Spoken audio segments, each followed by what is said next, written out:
They say some games never really end, not when they're played in the wrong place, or with the wrong people. Tonight, you'll hear 3 stories that began as harmless rounds of truth or dare. Each will test how far people go to prove they're not afraid. They all started with laughter, and ended with something that wouldn't stay buried in the dark. One begins in an old cabin. Another in a midnight call. And the last, in a place no one dares to speak of. Keep your lights on, and whatever you do, don't answer when someone whispers your name. Now, let's begin. Story 1, The Dare That Never Ended. The road curled like a ribbon through the woods, swallowed by the shadows of towering pines. Inside the car, though, it was warm, laughter spilling through cracked windows, old music humming from a scratched CD that hadn't been played in years. Mia leaned her head against the seat, smiling as Jason drummed on the steering wheel.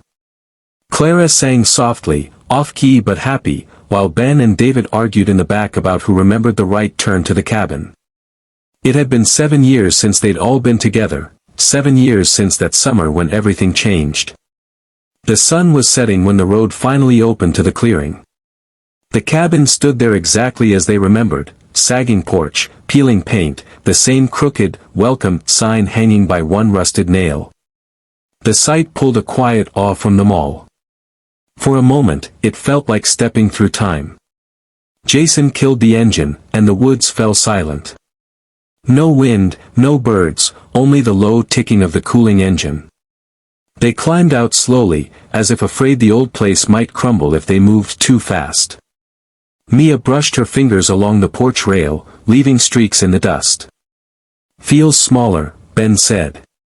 "Or we just got older," Clara replied with a laugh that didn't quite reach her eyes. Inside, the air was stale, the smell of wood, mildew, and forgotten summers. Dust floated through thin rays of orange light cutting across the living room. The furniture was exactly where they had left it, only older, covered in gray sheets that fluttered when they walked by. Mia found the table first. The same thick wooden slab that had once been their altar for every late-night game, every confession, every dare. She ran her hand over the carvings, their initials, etched deep into the wood. Her thumb caught on the one she made herself, M+. The question mark still burned there from a night she barely remembered. They unpacked slowly, filling the cabin with old voices and familiar noise. Someone lit the fireplace, someone else found the beer cooler. The mood loosened again. They told stories about the past, about old crushes and stupid stunts. About the night Jason almost set the dock on fire and the time Ben swore he saw something moving in the woods. Laughter spilled into the dark, mingling with the hiss of the fire. For a while, the years melted away. But outside, the forest had gone unnaturally still. When the power flickered, it startled them more than it should have. The lights dimmed, flared, and went black for a heartbeat. The fire cast long, twitching shadows across the walls. Jason chuckled nervously, lifting his beer. "Guess the cabin's haunted now," he said. "We should play truth or dare, just like old times." Mia shot him a look. "You're kidding." But the silence that followed was not quite refusal, just hesitation, curiosity, the same dangerous nostalgia that had brought them all here. Clara groaned, half laughing. "Come on, we're not 16 anymore." "Exactly," Jason said. "Which means we can handle it this time." David smirked. "Handle what?" "A few silly dares. What's the worst that could happen?" They exchanged glances, playful, but edged with something else. The kind of thrill that comes from remembering who you used to be. And so, one by one, they took their places around the table. The wood groaned beneath their weight. The firelight danced across their faces, hollowing their eyes, turning smiles into something sharper. Mia looked down and noticed the carvings again, but now there was something she didn't remember, a set of numbers etched beneath the center. She traced them absently with her nail. "Did one of you add this?" Jason leaned over to look. The numbers were faint but clear, 707, 555-0931. His grin widened. Oh, man. That's the number we made up that summer, remember? The one we dared each other to call. Said it belonged to the Whisperer or some ghost thing. Clara rolled her eyes. We were kids. We made up half the stories we told back then. Jason reached for his phone anyway. Well, let's see if the Whisperer's still home. Don't, Mia said sharply. She didn't know why the word came out so quickly, or why the temperature in the room suddenly felt colder. But Jason was already dialing, smirking like always. The phone rang once. Twice. Then someone answered. A faint static at first. Then a voice, soft, rasping, too close to the speaker. I've been waiting. Jason froze. The others leaned closer, thinking it was a joke, but the line crackled again, this time with laughter, low and distorted. Mia. Jason. Clara. Ben. David. The voice said their names, slow and deliberate, as though savoring each syllable. Then the call ended. For a long moment, no one spoke. The only sound was the fire, hissing quietly. Jason dropped his phone onto the table. Probably some telemarketer, he said, but his voice trembled slightly. Ben forced a laugh. Yeah, with our names and everything. Sure. They tried to shake it off, returning to their drinks, their half-hearted jokes. But the mood was gone. The air felt heavier. Even the fire seemed smaller. Outside, the wind picked up, whispering against the window panes.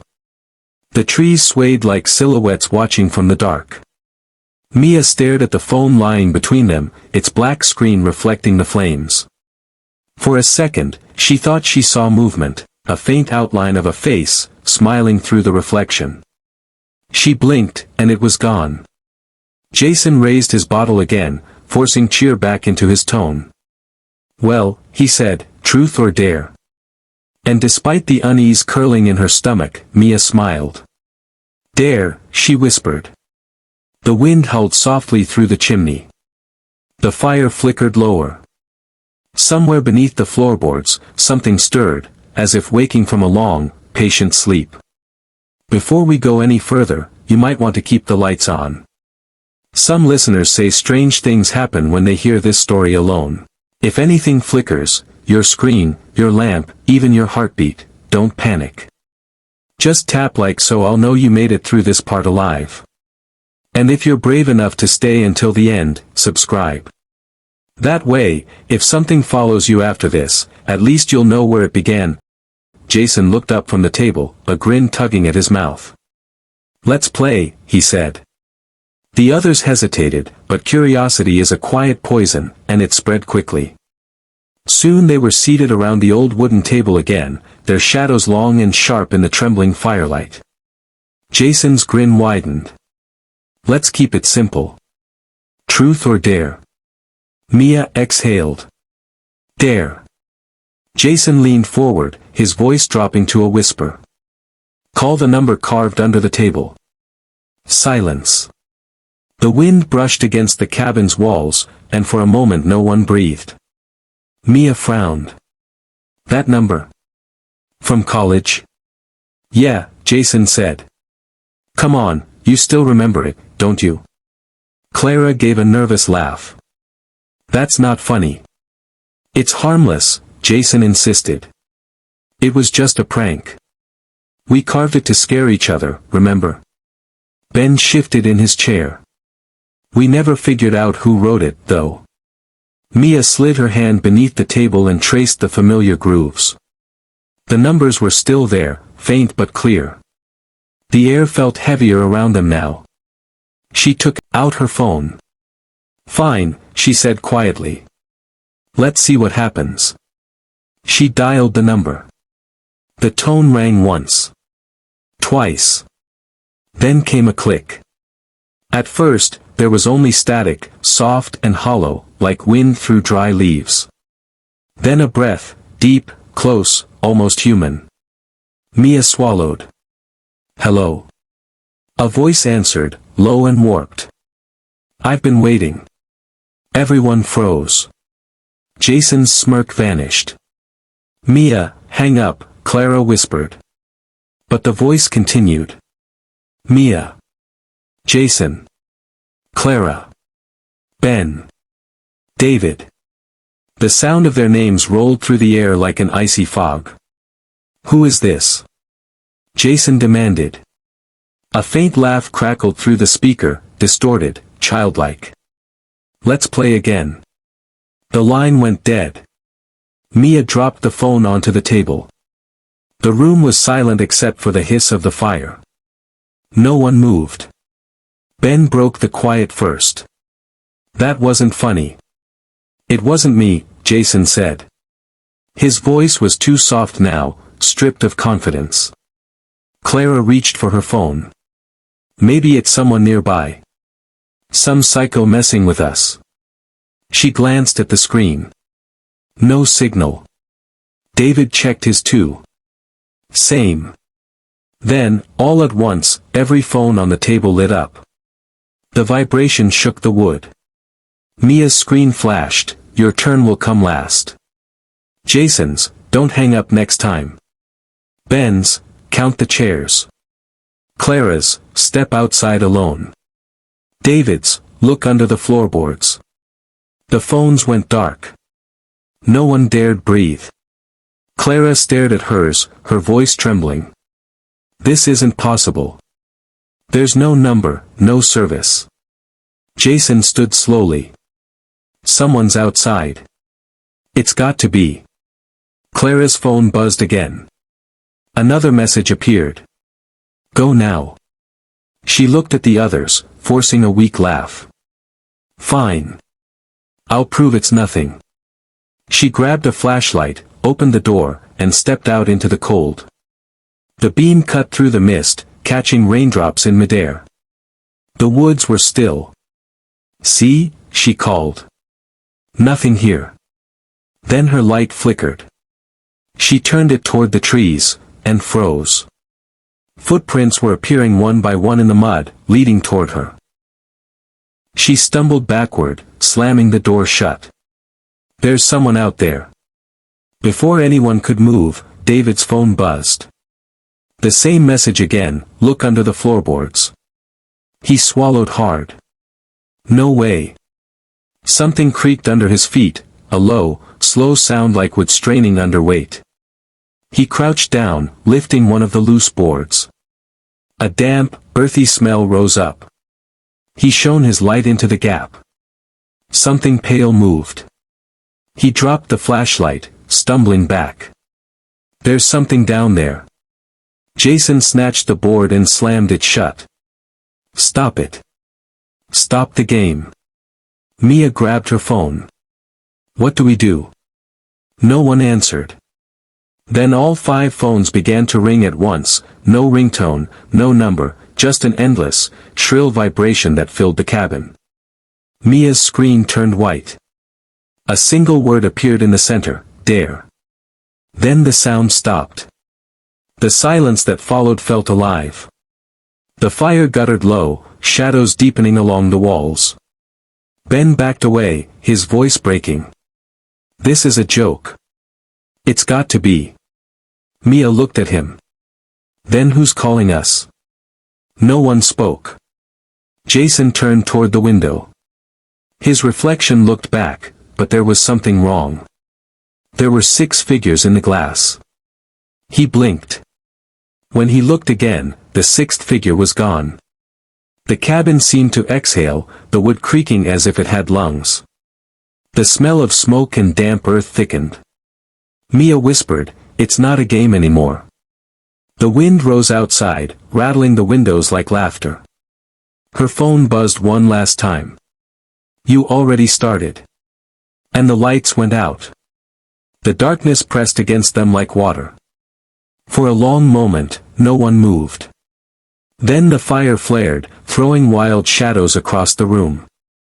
Mia's face was pale, her breath coming in quick, shallow bursts. Jason groped for his phone, its cracked screen flickering faintly before dying again. "The power's gone," he muttered. "No," Clara whispered, "it's not the power."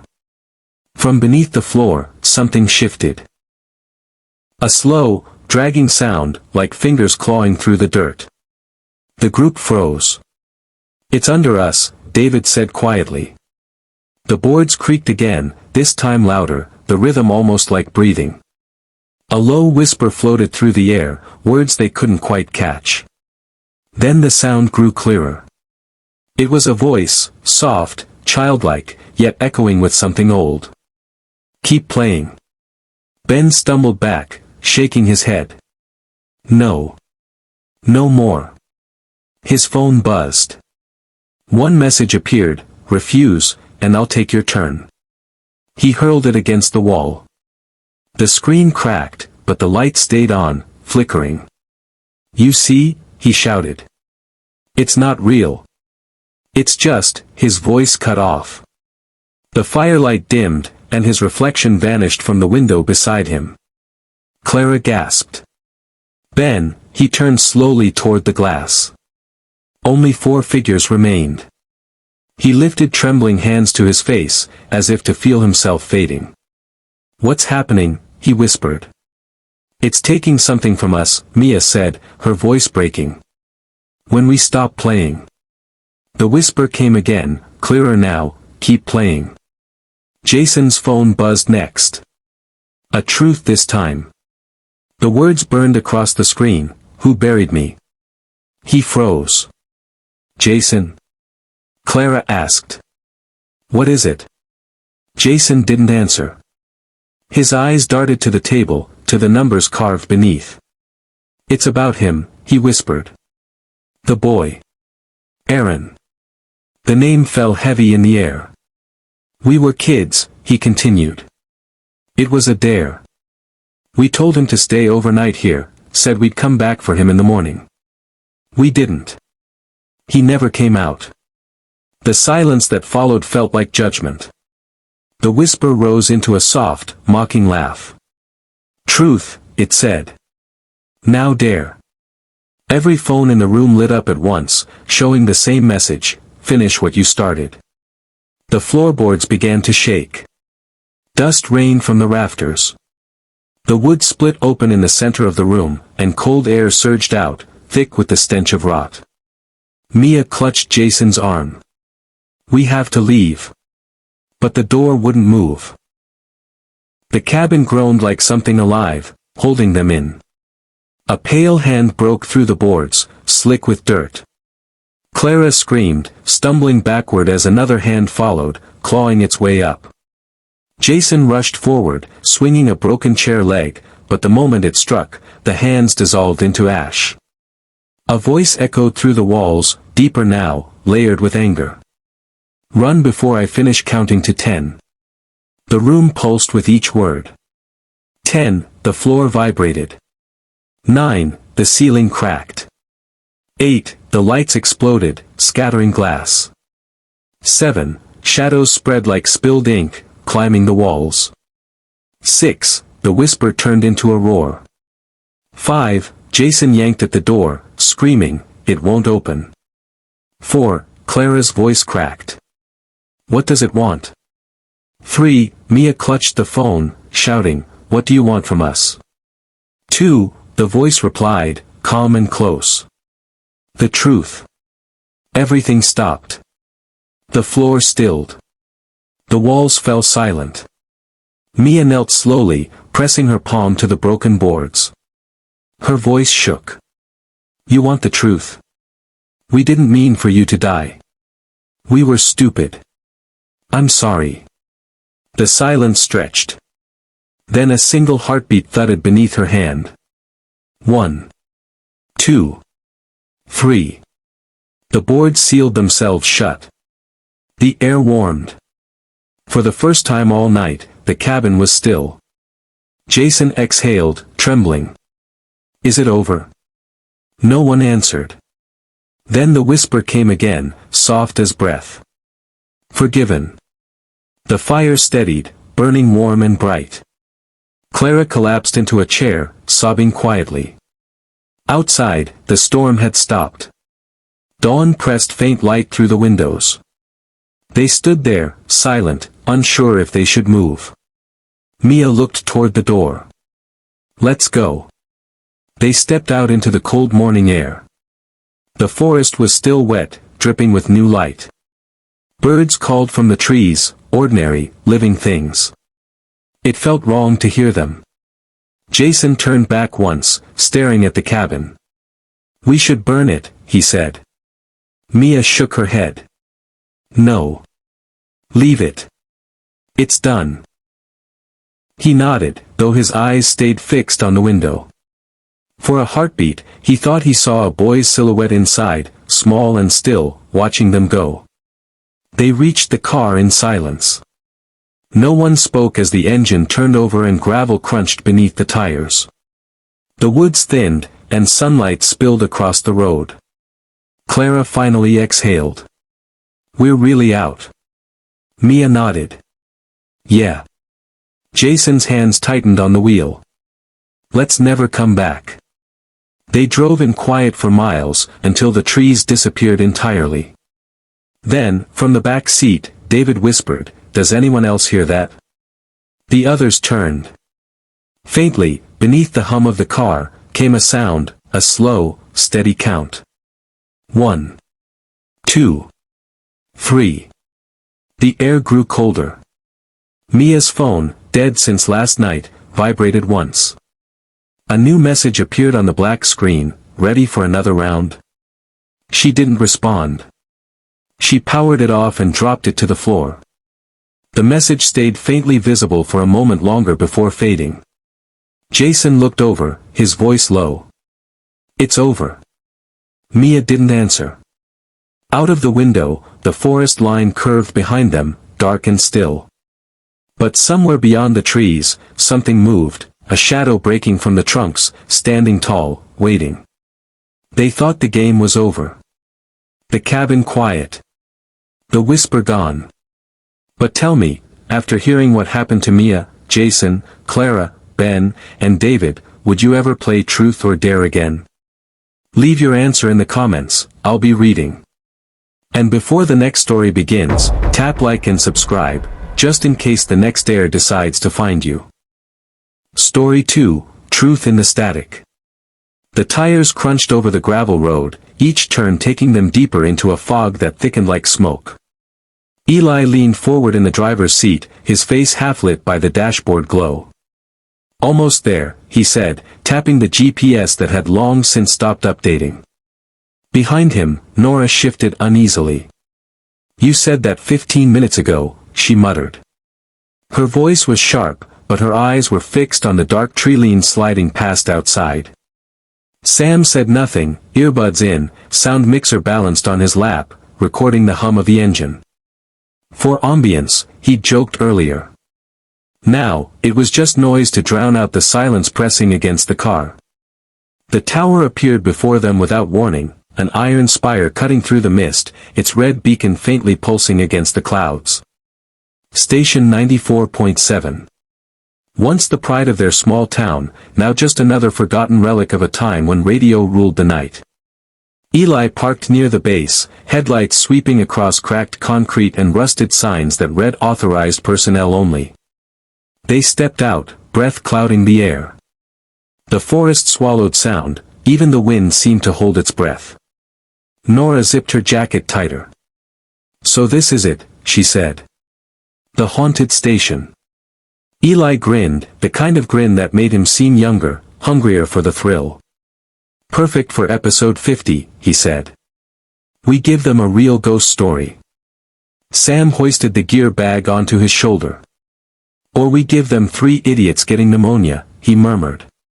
But he followed Eli anyway. The station's door hung slightly ajar, groaning when Eli pushed it open. Inside, the smell hit first, dust, old wires, and something metallic beneath it, like the faint tang of rain on iron. Their flashlights cut through the dark, catching glimpses of forgotten posters, faded broadcast schedules, and desks buried under cobwebs. The main room was vast, lined with recording booths and shattered glass panes. In the center stood the old control console, its dials and switches untouched for decades. Sam whistled softly. Vintage equipment. Real tube amps. Could have been worth something. Until it killed its hosts, Nora said. She gestured toward a cracked plaque on the wall. Station 94.7, home of the Truth or Dare broadcast. The letters were faded, but the date was still legible, June 3, 1974. Eli turned on his portable recorder. Legend says the hosts challenged listeners to a live game of Truth or Dare, he said, his voice slipping into narration mode. But something happened that night. The tape cut off halfway through, and everyone in the building vanished. Some say the tower still transmits the last words they ever said. Creepy, Nora said flatly, though she was glancing around as if expecting something to move. They set up their gear near the console. Eli unpacked microphones while Sam checked his equipment. The faint hum of electricity seemed to follow him, though none of the machines were plugged in. Weird, Sam muttered, tapping a gauge that flickered faintly to life. This thing's dead, but it's reading power. Eli smiled, eyes glinting. That's called good content. They began their intro. Eli's voice filled the empty space, smooth and practiced. Welcome back to Phantom Frequency. Tonight, we're broadcasting from a place that hasn't heard human voices in 50 years, the lost station of Truth or Dare Radio. Nora added a sarcastic quip about ghosts needing better marketing. Sam laughed quietly, adjusting the gain. The laughter echoed longer than it should have, bouncing off the walls like a whisper coming back a second too late. Did you hear that? Nora asked. Echo, Eli said quickly. Sam frowned. There's no way this place still has acoustics like that. Before they could argue, the console flickered again. All three froze. The old transmitter lights blinked once, then glowed steadily, bathing the room in a dull, amber glow.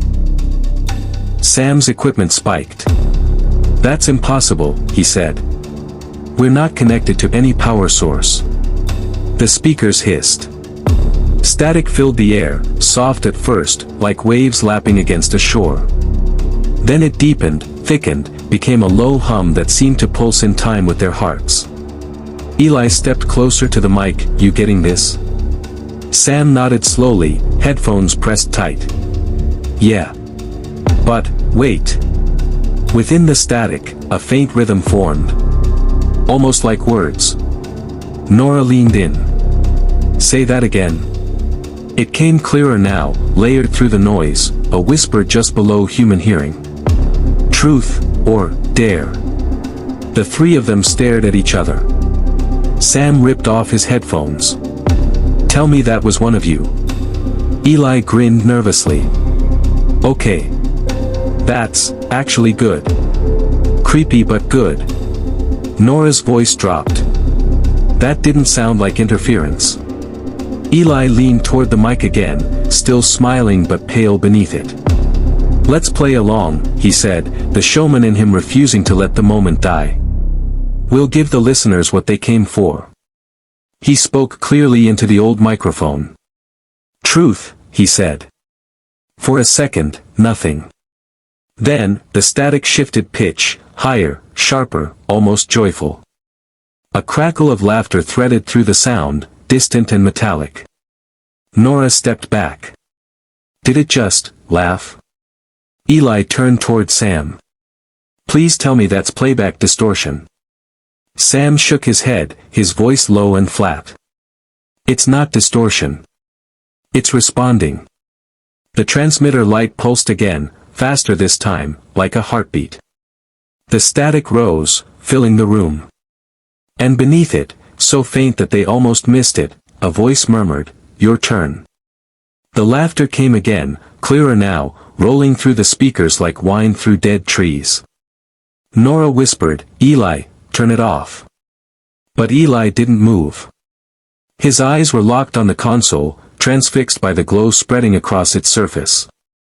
Somewhere deep within the tower, another radio crackled to life, repeating his own voice back at him. "Let's play along." Then silence. The faint red glow from the transmitter washed over the room, staining everything in a dull light. Dust hung thick in the air, swirling each time one of them moved. Eli adjusted the mic, testing levels, his voice echoing through the old speakers. "Testing, testing. Live from station 94.7, the Lost Tower." The sound traveled through the abandoned room and came back to them, softer, slower, as if something else repeated it. "Lost Tower." Nora frowned. "You hearing that?" "Echo," Eli said quickly, though his throat felt dry. "It's the acoustics." Sam was already hunched over his console, sliding switches, scanning for interference. The waveform on his monitor twitched violently even when no one spoke. He muttered, "I'm getting background noise, low, dense, almost like a heartbeat." "Good atmosphere," Eli said, forcing a grin. "Let's roll before it fades." He counted them in, voice smooth and professional. "Welcome back to Phantom Frequency. Tonight, we're playing the ultimate game of truth or dare inside the haunted station 94.7, where the last broadcast ended mid-sentence." His tone was confident, but his eyes never left the flickering dials. Nora leaned toward her mic, laptop open in front of her. "Listeners sent in challenges," she said. "Let's see which one's cursed enough to make us famous." Her laugh came out forced. Before she could finish reading the first dare, her screen blinked, went black, then rebooted on its own.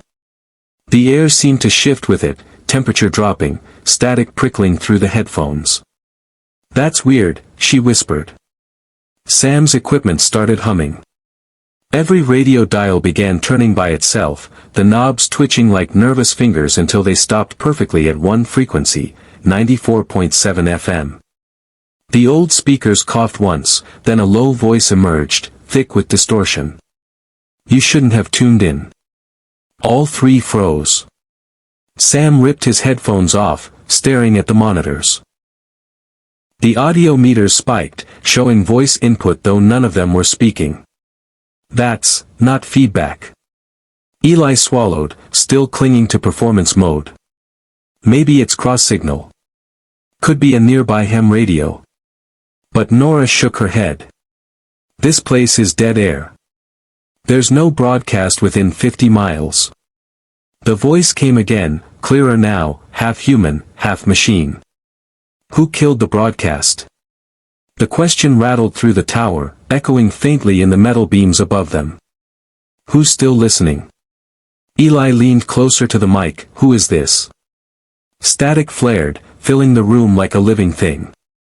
The sound pressed against their ears, whispering underneath the noise, multiple voices overlapping, too fast to separate. Sam's monitor flashed white for a moment, showing an old recording log stamped 1974, Session 13. He tapped the screen. "Look. That's the last transmission they made." The screen flickered again, showing a blurred photo of two people at a desk. One of them looked like Eli, same posture, same headset, same uneasy half-smile. The lights dimmed, flickering red.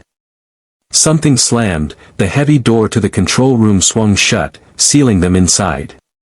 Nora jumped. "Eli, open it." He tried, but the handle wouldn't budge. "It's jammed." Sam's monitors crackled. Their reflections blinked in and out of the glass panels, 3 of them, then suddenly 4. The 4th stood a little behind Eli, motionless, face blurred by the glare. Nora's voice trembled. "Eli, behind you." He turned. Nothing. When he looked back, the 4th figure in the reflection was closer.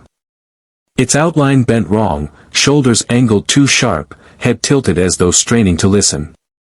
The radio hissed again, that same warped voice threading through it. "Your turn." Sam stumbled back from the console. No, this is impossible." Eli forced a nervous laugh. It's responding.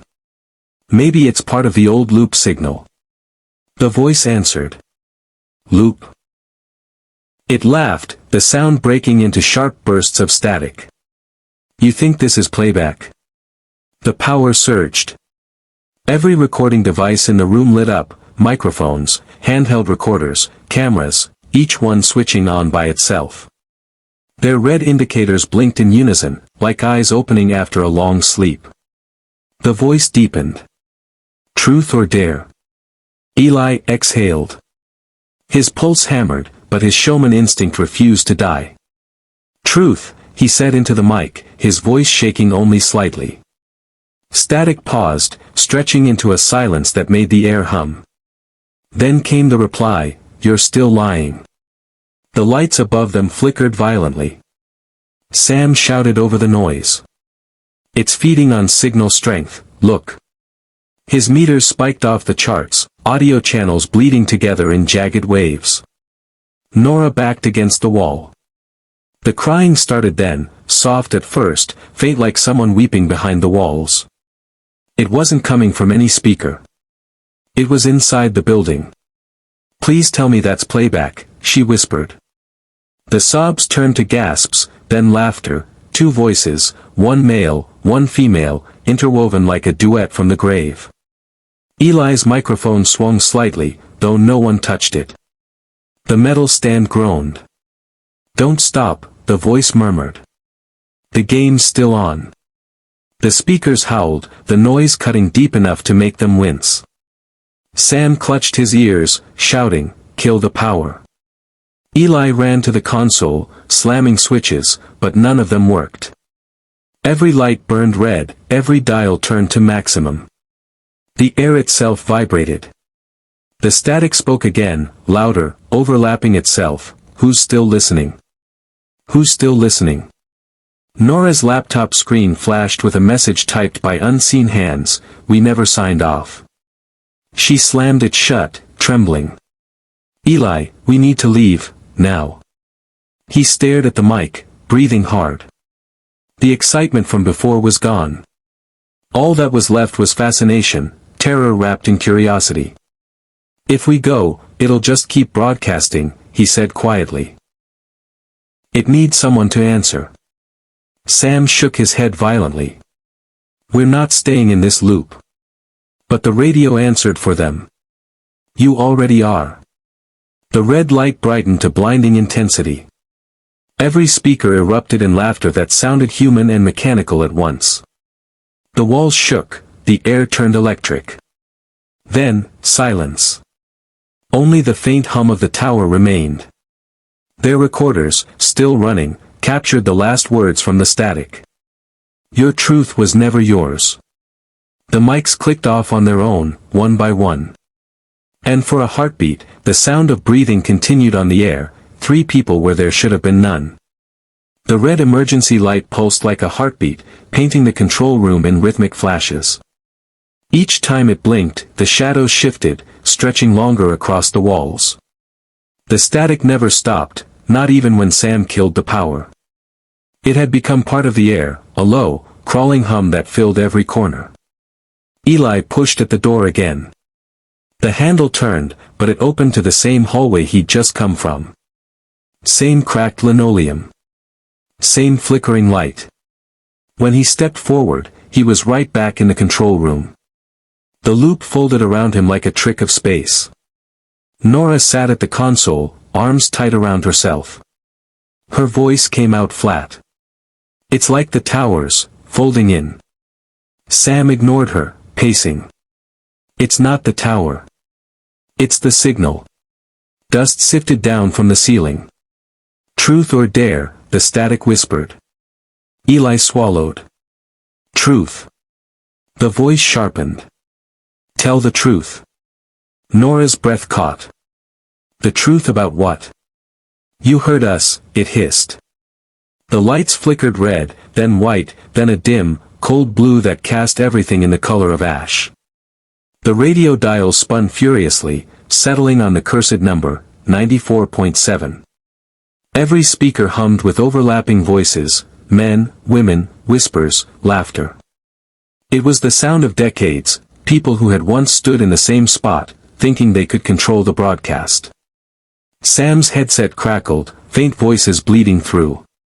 He heard names, his own, Nora's, Eli's, mixed with others he didn't recognize.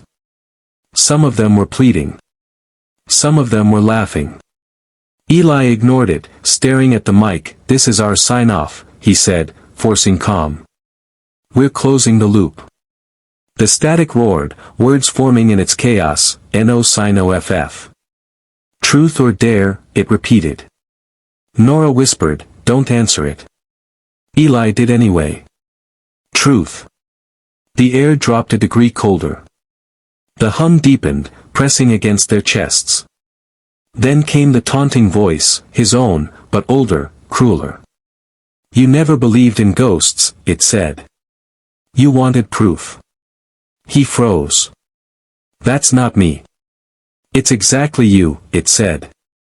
"You built your show on stories like this. You begged for something real." Eli stared at the microphone, throat tight. "Then here's my truth," he said. "I believe now. But I won't feed you." He reached for the switch. Nora's hand shot out. "Eli, wait." Too late. He flipped it. The red, on-air, light went dark.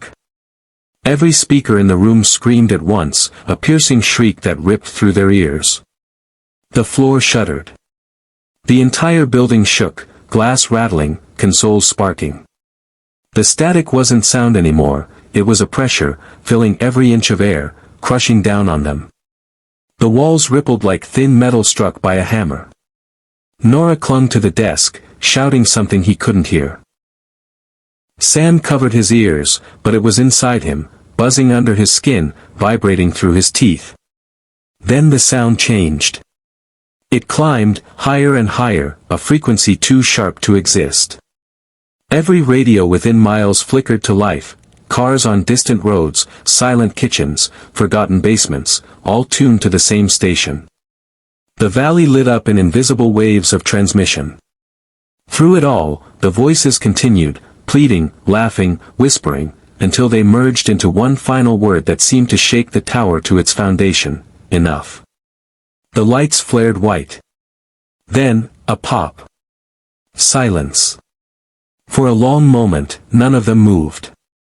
The silence wasn't peaceful, it was thick, absolute, like the air itself was holding its breath. Eli straightened slowly, hand still on the switch. "Is it over?" Sam looked around. Every light on the board was dead. No hum, no static, no faint electricity beneath the floor. His headset hung limp, quiet. "I think it stopped." Nora exhaled shakily. Her reflection in the glass looked as pale as the rest of them, but her eyes were alive again. "You did it," she whispered. "You actually ended it." The tower groaned once, settling into silence. For the first time since they'd arrived, the sound of night returned, wind moving through trees, the faint drip of condensation from the roof. Eli stepped back, watching the control panel. Then the main monitor flickered weakly, light crawling across its cracked surface. Words appeared in green, faded text. Transmission ended. They stared at it. Sam rubbed his face, half laughing, half crying. Finally. Eli turned to Nora. "Now we leave." She nodded, not daring to look back at the microphone. They gathered what little they could carry, their equipment scattered and fried. As Eli turned toward the door, he caught sight of something, his reflection in the black glass of the console. It was smiling. He wasn't. For a second, the room's silence thinned, like the faintest breath beneath the floor. Then it was gone. He opened the door. This time, the hallway beyond was real. No looping, no static. Just the faint scent of rain and earth. They stepped out together. Inside, the control board flickered one last time. The words on the screen changed. "Signal saved." Then darkness swallowed it again. Sunlight crept through the cracks in the boarded windows, spilling pale gold across the ruined control room. Dust hung like a slow snowfall, turning the air soft and dreamlike. For the first time since they arrived, the tower was quiet. No hum, no pulse, no whisper. Just the faint creak of cooling metal and the steady rhythm of their breathing. No one spoke for a while. The silence felt strange, too pure after the endless noise of the night. Nora finally broke it. "Do you think it's over?" Eli lifted his head. "Yeah," he said. "We ended the loop." Sam gave a dry laugh. "Ended it, broke it, or became it? Hard to tell." "Don't start," Nora murmured. She reached for her water bottle, took a slow sip, and stared at the control board. "It feels empty." "That's good," Eli said. Sam didn't answer. His gaze had fixed on the recorder lying beside him.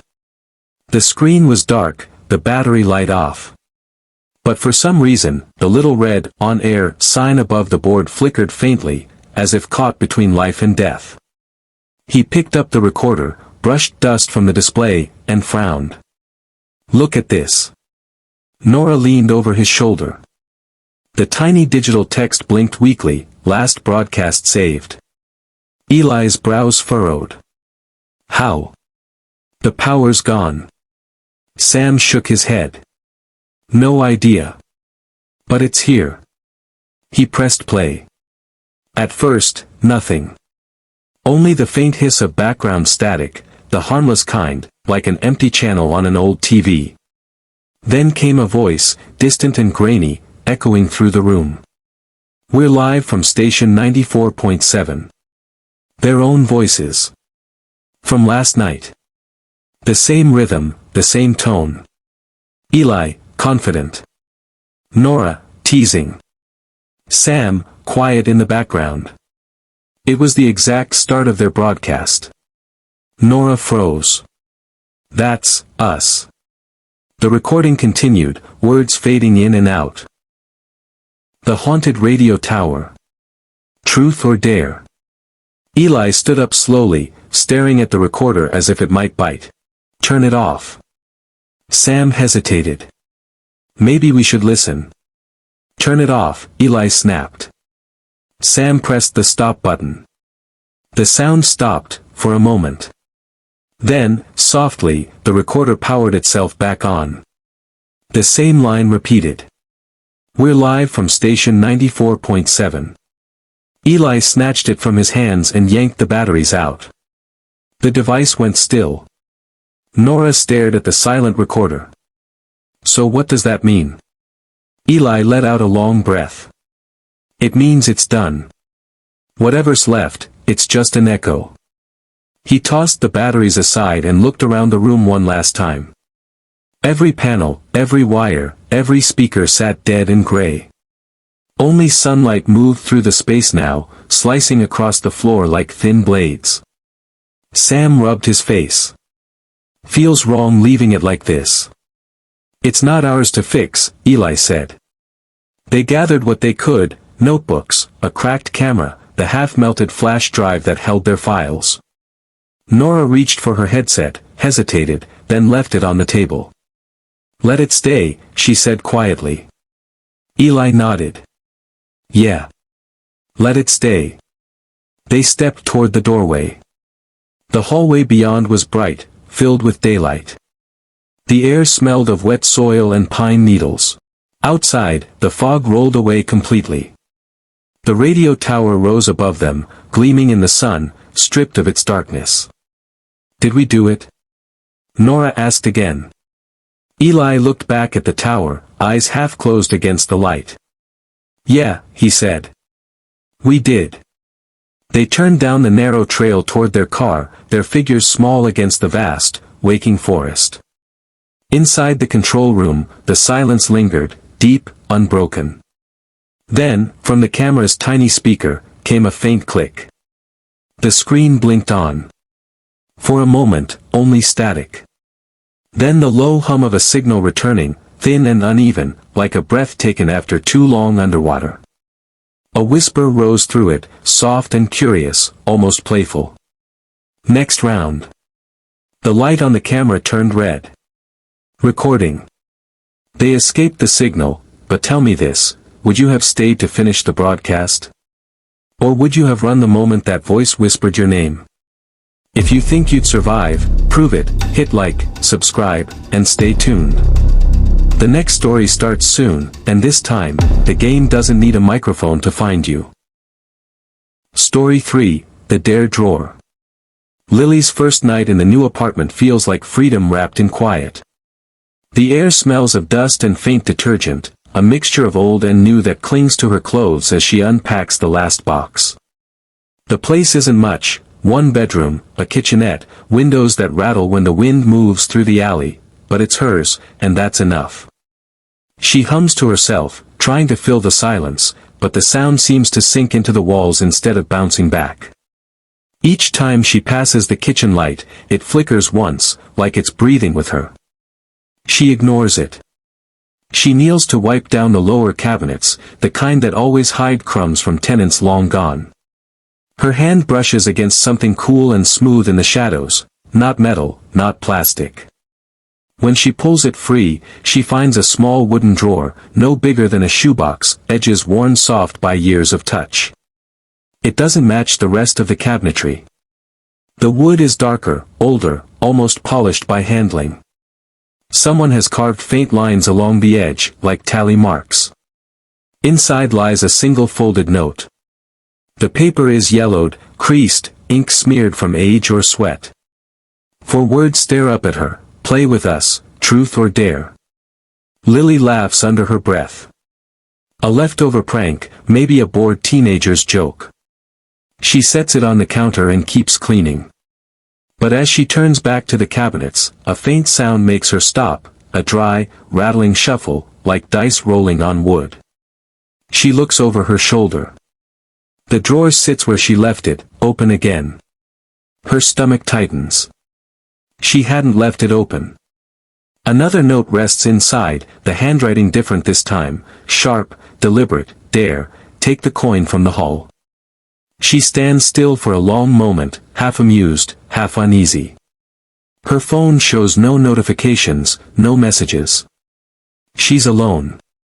Someone's messing with me, she mutters. Still, the words crawl under her skin. The hallway beyond her door stretches long and dim, lit by a single bulb that hums like an insect. Lily opens the door anyway. The corridor is empty. The air feels colder here, carrying the faint scent of metal and dust. She looks down, and there it is. A coin, bright as a spark, lying exactly in the center of the floor. It gleams as if freshly polished, catching the light in small, deliberate flashes. Her heart races. She shouldn't pick it up. But her fingers move before she decides. The coin is heavier than it looks, warm against her skin. She slips it into her pocket, the way someone might pocket a dare just to prove they're not afraid. When she steps back into her apartment, everything feels sharper, the corners, the silence, even her own heartbeat. The drawer waits on the counter, still open. She glances inside. The note is gone. In its place sits $50 in neat 20s, edges crisp, paper smelling faintly of cedar. She lets out a startled laugh that sounds too loud. There's no one here to prank her. No cameras, no hidden roommate waiting to shout gotcha, only her and the hum of the refrigerator. Weird, she whispers. Weird, but lucky. The drawer gives off a faint vibration, more felt than heard, like the low purr of a cat. She touches the edge, and it stills instantly. The wood feels almost warm beneath her palm. That night she leaves it on the counter, unable to bring herself to throw it out. She tells herself it's just superstition, a strange find in a stranger building. But as she lies in bed, she swears she hears a faint sliding sound from the kitchen, the slow whisper of wood on tile. She pulls the blanket up, listening until sleep drags her under. In her dream, the apartment isn't empty. There are drawers everywhere, in the walls, the ceiling, stacked like boxes waiting to be opened. Every one of them hums softly, like a swarm holding its breath. A voice whispers close to her ear, your turn. She wakes with a start, the clock reading 3:03 a.m. The air feels charged, heavy. She rises, drawn toward the kitchen without thinking. The drawer sits exactly where she left it, closed tight, but a single corner of paper juts out from the seam. Lily hesitates.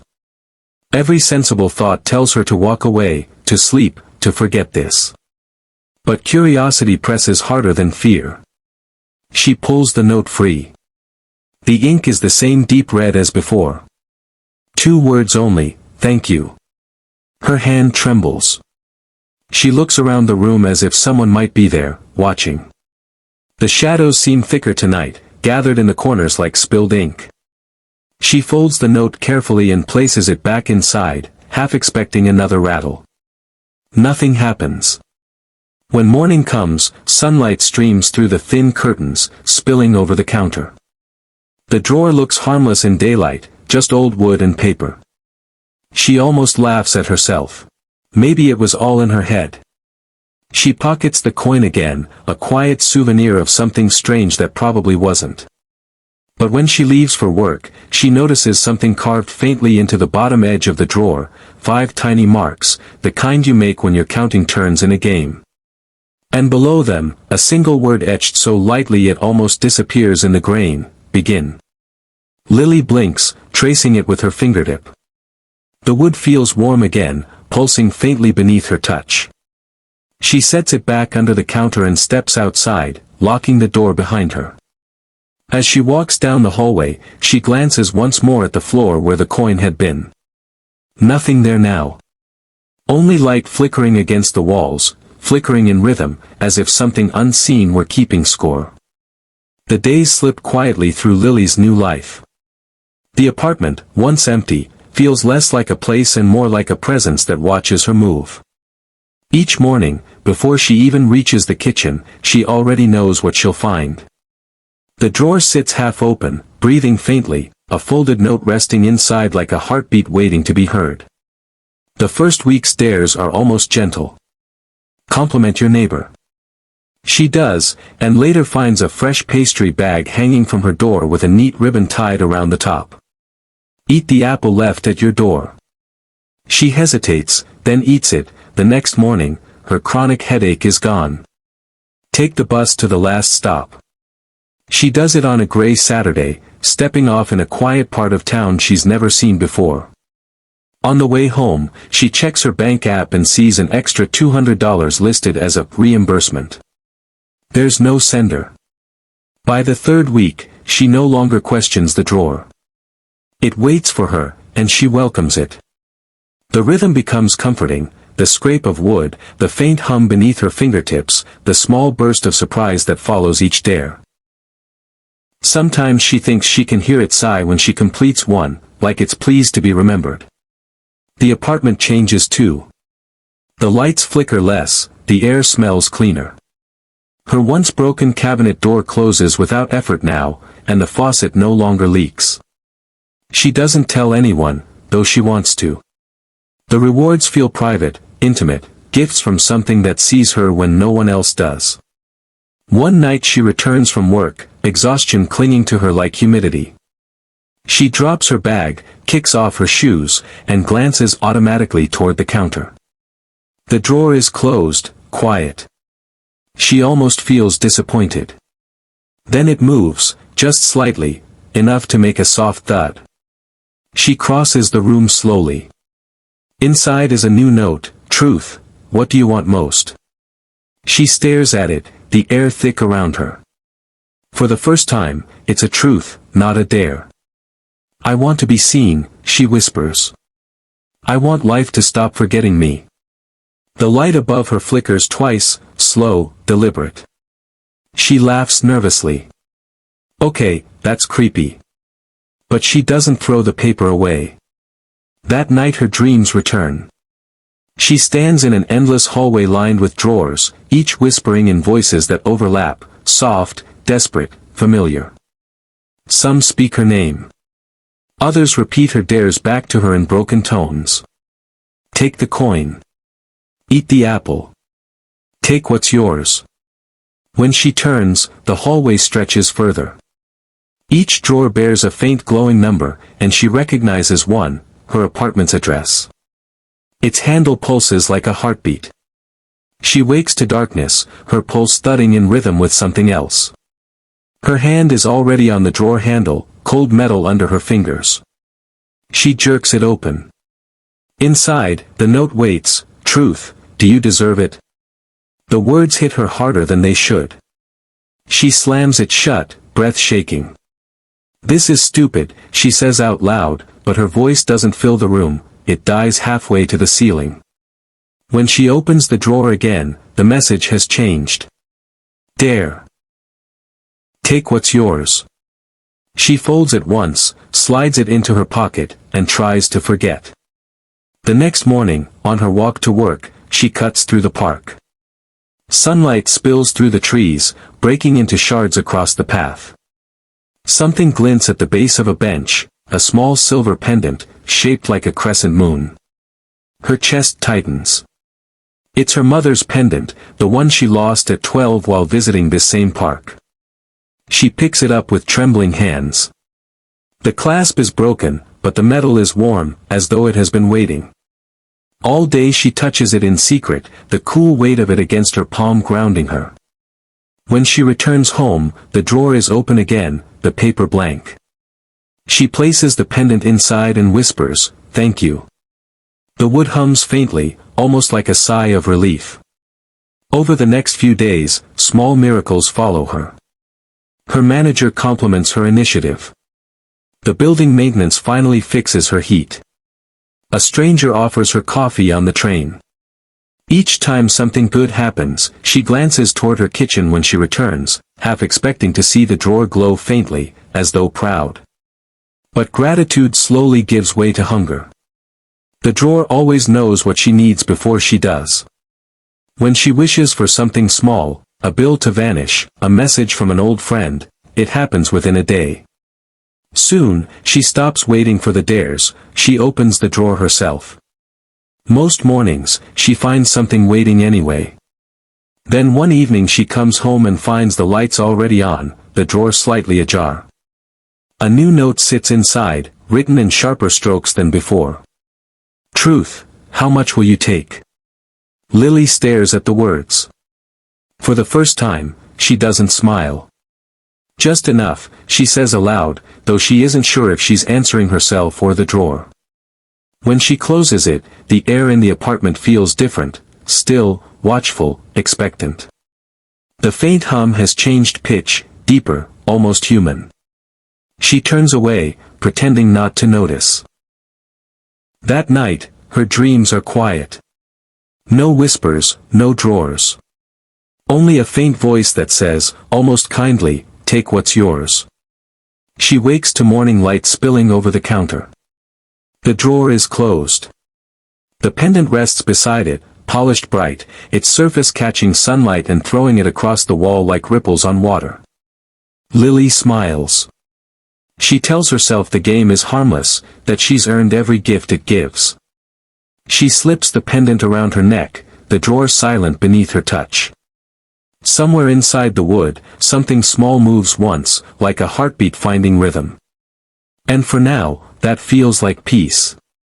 The noise begins just after midnight. A faint scraping that rises and fades, steady enough to sound deliberate. Lily freezes halfway between her couch and the kitchen, eyes fixed on the door. The sound comes again, closer this time. She holds her breath and presses her ear to the wood. Something slides across the hallway floor, dragging, pausing, dragging again. Through the peephole, the corridor bends under the flickering light. Her elderly neighbor, Mrs. Carlo, is there, kneeling beside her own door. Her white hair is unkempt, her hands trembling as she mutters to herself. Lily squints, confused. The old woman's fingers disappear into a small cavity in the wall just beneath the number plate, a drawer. It looks exactly like hers. Lily opens her door carefully. Mrs. Carlo. The woman flinches, twisting toward her with wild eyes. Go back inside. I didn't mean to startle you. Your drawer. Mrs. Carlo shakes her head violently. Don't call it that. Don't speak to it. Her voice drops, low and cracked. It listens when you do. Before Lily can ask what she means, the old woman slams her drawer shut, the sound sharp as a gunshot, then retreats into her apartment. The door locks, the chain rattling like teeth. The hallway falls silent again. Lily stands frozen a moment longer, then looks down. Mrs. Carlo's drawer is built right into the plaster, old wood, stained dark around the handle. It matches hers in every detail. Even the faint groove carved near the top looks identical. She backs away slowly, heart knocking against her ribs. When she closes her door, the scraping starts again, softer, almost playful. By the time she reaches her kitchen, her own drawer sits open. A note waits inside, ink uneven and smeared, "Find the others." Her throat tightens. The words feel heavy, urgent. She crumples the paper and throws it into the trash. But the faint humming begins almost instantly, a low vibration under the counter that crawls up her legs. She presses her palms over her ears. "Stop," she whispers. "Please stop." The hum fades. When she looks again, the drawer is closed. She almost convinces herself she imagined it until the morning. When she steps into the hallway, the doors around her seem different, too still, too quiet. The corridor smells faintly of varnish and something metallic. She walks slowly, eyes scanning the base of each wall. Behind the peeling paint of one apartment, she spots the outline of another drawer. The next unit has one too, nailed shut with uneven boards. Another down the hall leaks a faint red light through the seams. She crouches in front of one, drawn by a whisper that sounds like her name. The air near it feels cold, charged. When she reaches for the handle, pain sears her palm. The wood burns, the heat sinking deep into her skin. She jerks her hand away, staring in disbelief as the faint shape of a coin mark darkens on her skin, the same coin she still keeps in her pocket. Something shifts behind her. She turns, but the hallway is empty. Only the lights hum. A whisper curls through the air, soft and clear this time, "They stopped playing." "You didn't." Her legs carry her back to her apartment before she knows she's moving. The door slams behind her, echoing through the stillness. Her breath shakes as she leans against it, the mark on her hand pulsing like a heartbeat. On the counter, the drawer rattles once. Then twice. She watches, unable to move, as it opens on its own. The paper inside curls at the edges, ink bleeding across it as words carve themselves in real time, "Keep going." Lily's stomach twists. "No," she says, voice breaking. "I'm done." The light above her flickers hard. The hum becomes a growl, wood vibrating like a pulse trapped inside it. Then, abruptly, it stops. The drawer sits still. She backs away slowly, her heartbeat filling the silence. The phone on her table buzzes, a notification. She almost doesn't look, but habit wins. It's a message from her bank, deposit received, $4,870. Her breath catches. The screen glows in her shaking hands. Another reward. She turns toward the drawer. It's quiet now, closed, innocent. Her voice comes out small. "Who's paying me?" Nothing answers. She sits at the kitchen table, eyes fixed on it. The city outside hums faintly through the window, but it feels far away, like a different world. She takes out the coin from her pocket, rolling it between her fingers, the edges digging softly into her skin. Her mind spins. If there are others, maybe they're still playing. Maybe the drawers connect somehow, a network, a system, a game no one remembers joining. She thinks of Mrs. Carlo's terrified face, her trembling voice. It listens when you do. That night she lies awake, staring at the faint light bleeding through the crack beneath the drawer. It glows like a heartbeat in the dark. Each time she closes her eyes, she hears faint tapping in the walls, like fingers knocking softly from the inside. She tells herself it's just pipes, old wiring, the building settling. She repeats it until the words lose meaning. Near dawn, exhaustion wins. She drifts between waking and dreaming, half aware of a whisper close to her ear, "You're almost winning." Her eyes snap open. The glow from the drawer has dimmed to nothing, the apartment heavy with silence. She sits up, heart pounding. For a moment, she dares to hope it's over. Then her phone buzzes again. A new notification. Transfer complete. She doesn't even open the message. She knows it's there, the reward she didn't earn, the proof she's still playing. In the kitchen, something creaks softly. The drawer, waiting. The change begins quietly. The rewards that once felt like blessings start to twist into something wrong. The first sign is the phone. She had joked about wanting a new one, said it out loud while making coffee. The next morning, a sealed box waits outside her door, her name written neatly across the label. Inside is the newest model, the same color she'd wanted. But the screen is cracked down the center like a spider's web, and when she presses the power button, it hums faintly. The voice comes before the display lights up. Not a ringtone, not a notification, a whisper buried deep in the static. It speaks too softly to understand, but she knows her name when she hears it. The reflection on the screen doesn't look right either. The face is hers, but the eyes are not. She drops it. The phone hits the floor with a hollow sound, still glowing faintly. That same day, she hears sirens. Mrs. Carlo's door is open, paramedics wheeling her out on a stretcher. Her face is pale, eyes open but unfocused, mouth moving in small, frantic shapes. A nurse whispers something about a heart episode, but Lily can hear the older woman muttering one word over and over, "Drawer." Later, as she walks back to her apartment, she passes the man who lives across the hall. He gives her a nod, polite but tired. The next morning, his door is open too, apartment empty, lights still on. No one knows where he's gone. Lily's stomach knots as she stares at her own door. The drawer hums faintly on the other side.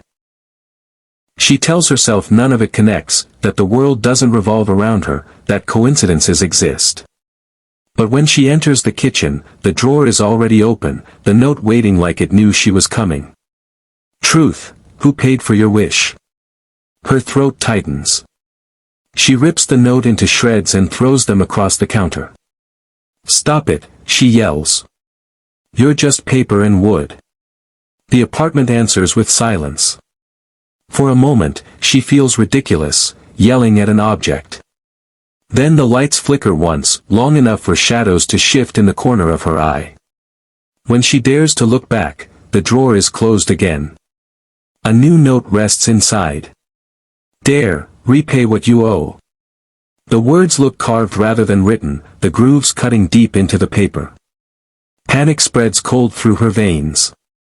She grabs her coat and runs into the hallway, knocking on doors. No one answers. The air feels heavier with each step.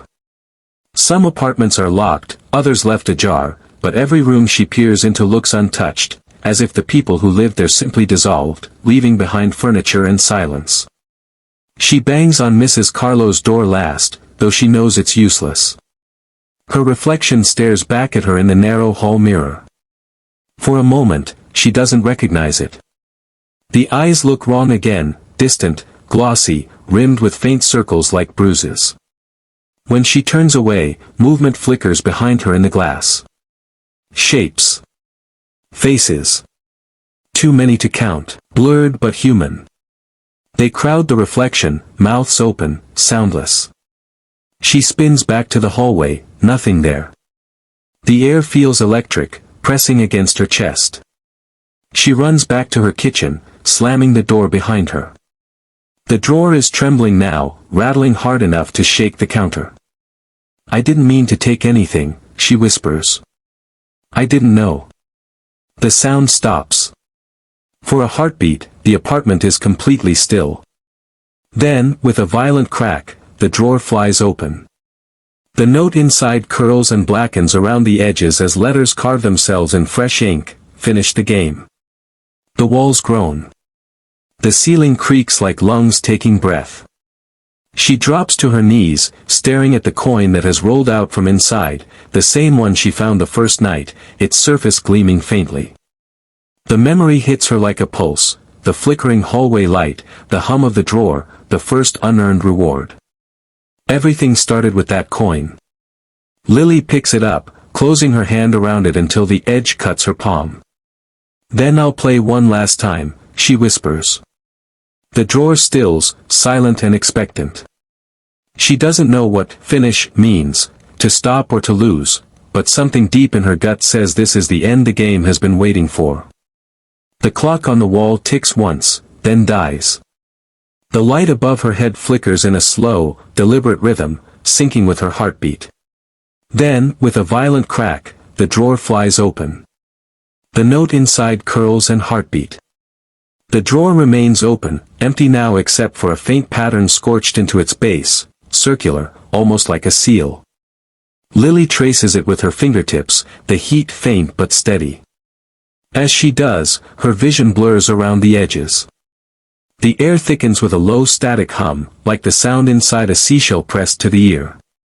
She can hear faint voices hidden in it, whispers overlapping, some pleading, some laughing.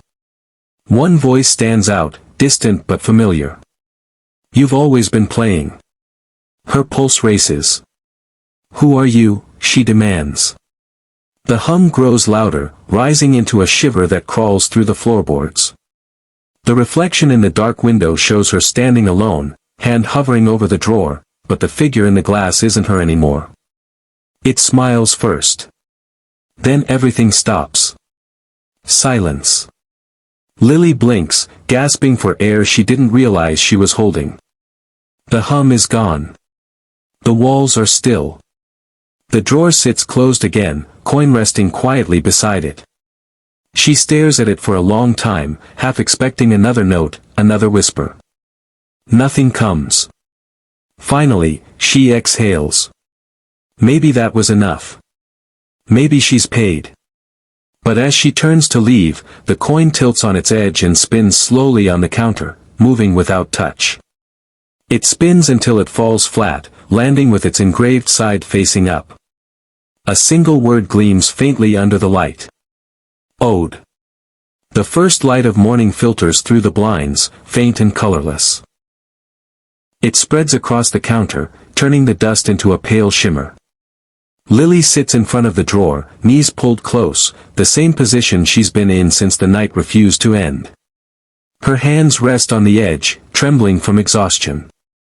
The drawer no longer hums, no longer rattles. It waits in silence, patient as breath. She reaches for it slowly, fingertips brushing the cold wood. The handle feels smooth now, almost worn down by touch. She pulls, and the drawer slides open without resistance. Inside lies a single folded paper, the handwriting uneven, as though scrawled in haste. She unfolds it carefully. Truth, you already know. Her stomach twists. The letters seem to bleed faintly, the red ink pooling where her fingers press. She closes her eyes, letting the quiet fill the room. The memories come like waves, every gift, every impossible blessing, every reward that made her smile. The first coin that led her here. The necklace she once thought was lost forever. The extra money that appeared like a miracle. Each moment flashes before her eyes, vivid and cruel, until something new creeps in behind them, faces. Mrs. Carlo's weary smile. The man from across the hall. The neighbor who used to hum through the walls. Their faces blur, fading into the same gray emptiness that swallowed their doors. She finally understands. It was all taken, she whispers. Every wish had a cost. Her voice trembles as she lifts the paper closer, staring at the words that no longer look like ink, but wounds carved into the page. I took from them. The drawer groans softly, like wood shifting under pressure. She presses her palm flat against the counter, feeling the faint vibration beneath it, one last heartbeat from the thing that lived there. Her tears fall onto the page, spreading the ink into clouds of gray. "I'm sorry," she says, voice breaking on the last word. "I didn't know." For a long moment, nothing happens. The apartment holds its breath. Then, from somewhere deep within the walls, a soft sigh rises, low and steady, like air being released after years of holding in. The wood beneath her palm warms slightly. The tension in her shoulders eases. The drawer doesn't move again. The silence isn't heavy anymore, it's clean, empty, real. She looks around the apartment. The walls that once felt alive are just walls now, chipped paint, water stains, a faint smell of old varnish. The hum that used to hide in the corners is gone. Even the light seems brighter, as though something has shifted. She stands, unsteady but free. Her boxes are already packed, taped neatly and labeled, the way they were when she first arrived. The air smells faintly of sunlight and dust. She places the final note on the counter beside the coin, the one that started it all. "Keep it," she whispers to the drawer. "I'm done playing." The drawer doesn't respond. It stays still, harmless, like an old piece of furniture that never meant anything. She slips on her coat, pauses at the door, and looks back one last time. Sunlight spills through the window, glinting across the counter, catching the metal edge of the coin. For a brief second, it gleams gold. Then the light shifts, and it becomes dull again. Lily leaves her apartment key beside it, the sound small but final. She opens the door, steps into the corridor, and doesn't look back. The hallway is silent. The faint smell of fresh paint lingers, a sign the landlord has already begun to renovate. Every door looks ordinary again. As she walks, the floorboards creak softly under her shoes, not in rhythm this time, just the sound of footsteps, human and real. Outside, the morning feels cool against her face. The sky has that washed-out tone between gray and blue, a color that promises quiet rather than rain. She takes a long breath, the kind that fills her chest fully for the first time in weeks. The city hums faintly in the distance, but here, on this small street, everything feels still. For the first time, Lily smiles without forcing it. The air tastes like forgiveness. She walks until the building is out of sight. The weight that clung to her ribs, the invisible thread that tied her to the drawer, loosens until it's gone. She doesn't know what comes next, but she knows it's hers, unearned, but clean. Behind her, the apartment sits quiet. Hours pass. The sunlight shifts across the kitchen floor, sliding from gold to white to the color of dusk. The walls groan as the building settles, the kind of sound that means nothing more than wood adjusting to air. Then, faintly, something clicks. The drawer. It opens an inch. Inside, the coin lies exactly where Lily left it, still warm from the morning light. A single sheet of paper rests beside it, crisp and new. When the landlord comes days later, key ring jangling, he hums to himself as he inspects the space. The floors have been swept, the counters wiped clean. The place smells faintly of lemons and paint. He crouches under the counter to check the cabinet hinges and pauses. A drawer, small, wooden, carved from a different type of wood than the rest.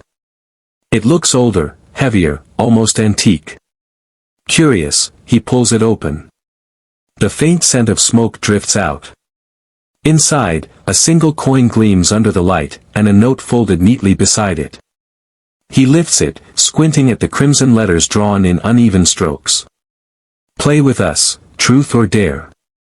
He frowns, chuckles softly to himself, and sets it back inside. "Some kind of joke," he mutters. But as he closes the drawer, it hums once, low, pleased, patient. And somewhere far away, the sound of a coin spinning fills the air. And that was 3 games you should never play, or whenever you find yourself playing, be careful. Truths that were never meant to be told. Dares that were never meant to be finished. Each one ended the same way, with someone still listening, somewhere in the dark. So tell, if you had to choose, would you pick truth, or dare? Leave your answer below. I want to see who's still brave enough to play that. If you enjoyed tonight's stories, tap like and subscribe before you go. Because next time, it might be your turn.